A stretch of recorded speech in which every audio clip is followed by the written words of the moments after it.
Hi കൂട്ടുകാരെ, പുതിയൊരു വീഡിയോയിലേക്ക് എല്ലാവർക്കും സ്വാഗതം. ഇന്ന് റൈസ് കുക്കറാണ് എടുത്തിട്ടുള്ളത്. റൈസ് കുക്കറിൽ എങ്ങനെ ചോറ് വയ്ക്കാമെന്ന് എല്ലാവർക്കും ഒരുവിധം ആൾക്കാർക്കൊക്കെ അറിയാം. അപ്പോൾ ഞാനിത് പുതിയതായിട്ട് മേടിച്ചതാണ്.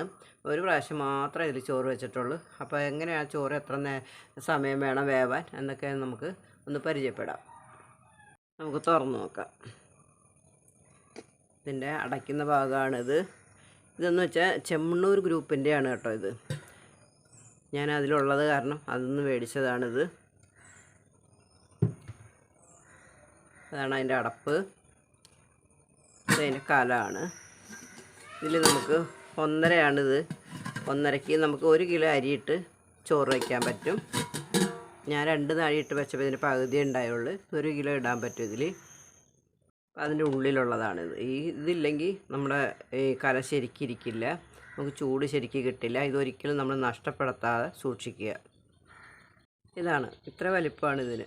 കണ്ടോ, ഞാൻ അന്ന് ഒരു ദിവസം ചോറ് വെച്ചെന്ന് പറഞ്ഞില്ല, അന്ന് വെച്ചിട്ട് 1.25 മണിക്കൂർ ഈ ചോറ് വേവാൻ എടുത്തുള്ളൂ. നമ്മുടെ ചെറുമണി അരിയുടെ ചോറ്.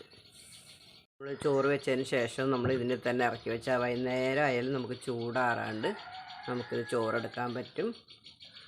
റൈസ് കുക്കർ കൊണ്ട് നമ്മൾ ഒരുപാട് കാര്യം നമുക്ക് ചെയ്യാൻ പറ്റും. അപ്പോൾ എല്ലാം നമുക്ക് ഒരുമിച്ച് ചെയ്യാൻ പറ്റില്ല, നമുക്ക് ഓരോന്നോരോന്നിട്ട് ചെയ്ത് കാണിക്കാം. അപ്പോൾ ഏറെക്കുറെ പേർക്കൊക്കെ അറിയാം എന്ന് വിചാരിക്കുന്നു. അറിയാത്തവർക്ക് വേണ്ടിയിട്ടുള്ളതാണ് കേട്ടോ. നിങ്ങൾക്ക് എവിടെ ചോറ് വയ്ക്കുന്ന ഒരു സ്ഥലം വേണ്ടേ? നമ്മുടെ അടുപ്പിൻ്റെ സൈഡിലൊന്നും വയ്ക്കരുത്. എവിടെയെങ്കിലും നല്ല ഒതുങ്ങിയ ഒരു സ്ഥലത്ത് കൊണ്ട് വയ്ക്കണം നമ്മൾ. കാരണം അടുപ്പിൻ്റെ അടുത്തൊക്കെ നമ്മൾ അങ്ങോട്ടും ഇങ്ങോട്ടൊക്കെ നീക്കുമ്പോൾ ഇത് അങ്ങോട്ടും ഇങ്ങോട്ട് നീക്കുമ്പോൾ ഇതിൽ കേട് വരാൻ സാധ്യതയുണ്ട്. അത് കാരണം കൊണ്ട് നമ്മൾ വേറെ എവിടെയെങ്കിലും സെറ്റ് ചെയ്ത് വയ്ക്കുന്നതായിരിക്കും നല്ലത്. ഇത് കണ്ടോ, നമ്മൾ പാത്രങ്ങളൊക്കെ വെച്ചേക്കുന്ന സ്ഥലമാണിത്. ടിന്നുകളും ഓരോ സാധനങ്ങളൊക്കെ വെച്ചേക്കുന്നതാണിത്. നമ്മൾ സ്റ്റവ് വാർത്തിട്ടേക്കുന്നതാണ്. മുകളിലൊക്കെ പാത്രങ്ങൾ ഇരിക്കുന്നത്. ഇത് പെട്ടെന്ന് ആരും വരുന്നില്ല. നമ്മൾ അടുപ്പിനെടുത്ത് വെച്ചിരുന്ന നമ്മൾ അങ്ങോട്ടും ഇങ്ങോട്ടൊക്കെ നീക്കുമ്പോൾ വേഗം കേടുവന്ന് പോകാൻ സാധ്യതയുണ്ട്.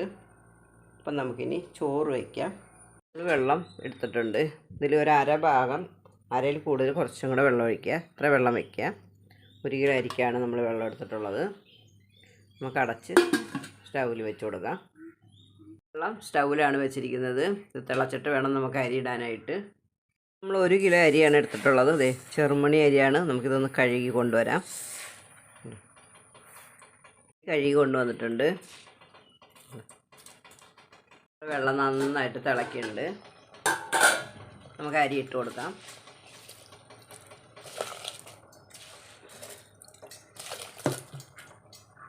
അരി ഇട്ട് കൊടുത്തു.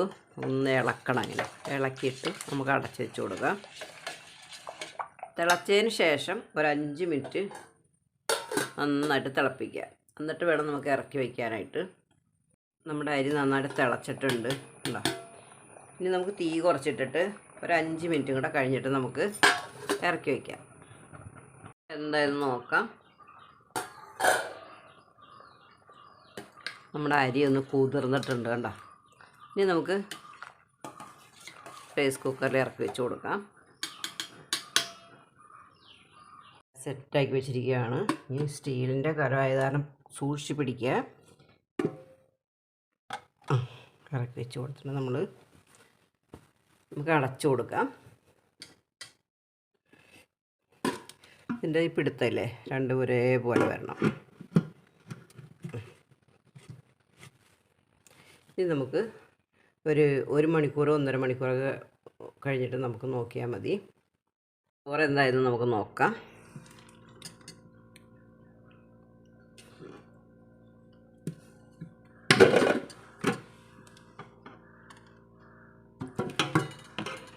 തുറന്ന് നോക്കാം. നമുക്ക് ചോറ് ഈ ഒരു ലെവലായിട്ടുണ്ട്. നമുക്ക് കോരി നോക്കാം.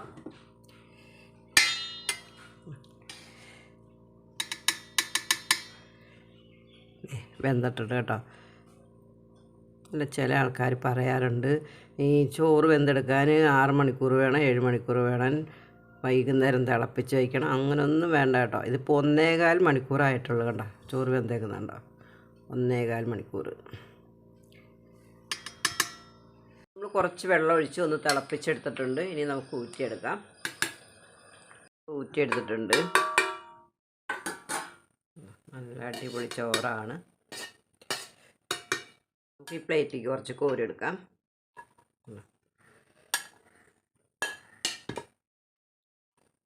11:30ക്കാണ് നമ്മൾ അരി തിളപ്പിച്ച് വെച്ചത്. 12:45 നമ്മുടെ ചോറ് റെഡിയായി. ആവശ്യമുള്ള ചോറെടുത്തിട്ട് ബാക്കിയുള്ള ചോറ് നമ്മൾ ആ റൈസ് കുക്കറിൽ തന്നെ വെച്ച് കഴിഞ്ഞാൽ വൈകുന്നേരം നമുക്ക് ചൂടാക്കൊന്നും വേണ്ട, നമുക്ക് നല്ല ചൂടോടെ കഴിക്കാവുന്നതാണ്. ഇന്നത്തെ വീഡിയോ ഇഷ്ടപ്പെട്ടെന്ന് വിചാരിക്കുന്നു. എല്ലാവർക്കും ഒരു നല്ല ദിവസം ആശംസിക്കുന്നു. ടാറ്റാ, ബൈ.